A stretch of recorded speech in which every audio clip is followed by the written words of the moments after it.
guys. We didn't do too great. Not everyone followed the plan for the most part. We got one section left over here. 3 guys they couldn't beat. But they still topped us in flags up here, as you see. But this ain't the original Rogues Prime. This is it has a scattered amount of members from our guild, our community, I should say, but not everyone. Most of the guild was random folks, and not everyone followed the plan. And to figure out a plan was kind of tough also, since this is a test that it was the first time around. But yeah, these guys over here, they kind of rocked us. What we messed up is that I noticed was we had locked in. You have to lock in to be counted as to be involved in the war. And once you lock in, any leveling up to your characters after that will not count towards your roster inside Territory War. So it's best to level up your characters as much as you can before you lock your account in to be active in this war. You can do it the day of, since it starts at 1 p.m. Eastern for me. So the morning of phase 2 would be the best time to lock in my account, because that way I have more time to level up my roster and level up some tunes I don't use to add for defense teams. I still think the best defense teams go in the back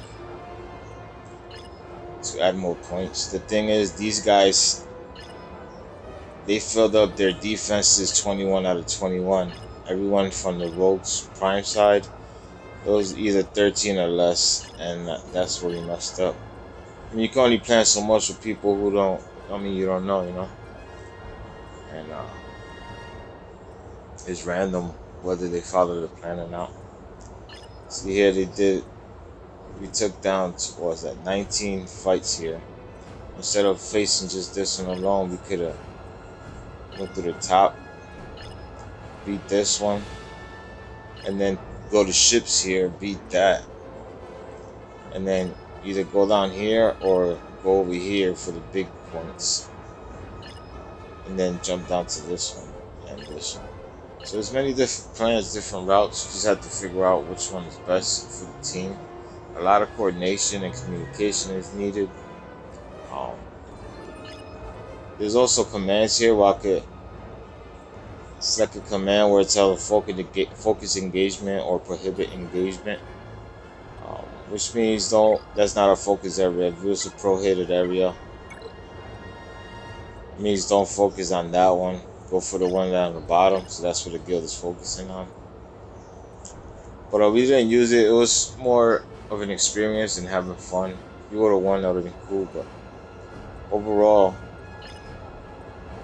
most of our guys in the guild are from different guilds, and we learned some new strategy for this, and we can move forward when it drops.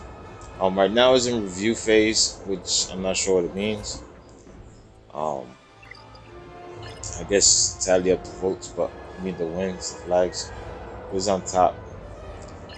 It could also be that the developers are looking at reviewing the whole gameplay and see what they did and what can they fix, if any. Some of the mechanics in matching the guilds, it states that it's by GP, if you have the same GP. But some of them could just have like a lot of lower level guys just to boost the GP, but not actually useful tunes. So it varies when it comes to GP. So yeah, we got rocked. But it's okay. We learned a lot of strategy, and I'm pretty sure once it drops for real, we'll have way better strategy. And I will be actually playing with the guild members that we're used to playing with and communicating with on a daily basis. But this just overall was a good experience. I liked it. Some tweaks can be done. Here's some stats. Total banners. Overall, I liked it. There are some tweaks that need to be done, and I would like to get at least a view of how the mechanics work, or explanation of how the mechanics works in detail, of how they match guilds. It's based off of GP rosters. I'm pretty sure it's just off of rosters. And these are some of the rewards in here. So we're in the between 60 and 69 million GP. So this will be our reward if we won. This is all G12 gear relative to G12, getting characters past that G8, G9 hump. G10 gear. This would be first, 2 Zetas. Yeah, you get 1 Zeta if we won. But up here, 3 Omegas, 2 Zetas, some raid tokens, guild tokens, guild event tokens, and high quality gear, or more of it, I should say. This looks the same. It's like 6 or 7 up there. Yeah, the amount is more. Here's like 3, and then the last 3 is 6. Then for first place or higher GP, the amounts are more. 7, 8, 9. Yeah. We faced the guilds who pretty much play with each other. They got all the guys in. Some of our guys had iOS and weren't able to. Some had work restrictions. Stuff like that. But yeah, that's it so far. Once this review phase is over with, I'll try and get some more footage and see what's that about. Alright, later guys.